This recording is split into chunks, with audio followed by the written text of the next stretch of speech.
Yeah, well, 2 years ago, we had a really big transition. 2 years ago, we left our home and moved all the way across state to Oklahoma to take a job as pastor at Life Church. And it was a really big transition. You know, we left basically an area that we'd been in for most of our entire lives. All of our relationships were there. All of our, just everything for our life was there. So when we transitioned here, you know, I think I really underestimated what transition does in your relationship, you know, and how you need to really be prepared and be intentional about things. And sweetie, what are some of the stuff that you that we both worked through in the last 2 years?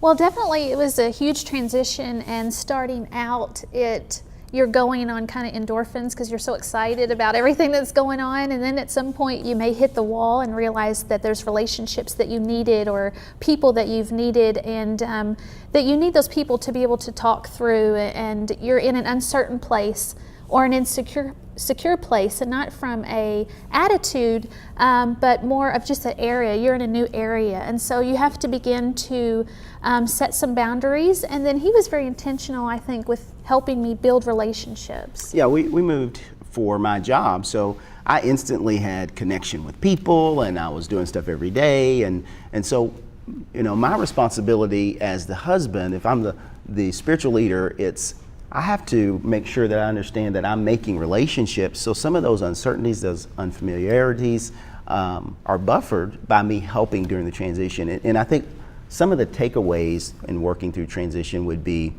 understand that transition in any area, whether it's a move, whether it's a new baby, whether it's changing a job, it adds stress and pressure and tension to your relationship. And in that time, you need to be very intentional about spending time together, very intentional about praying together, very intentional about creating a support group, a support network where you can talk through things.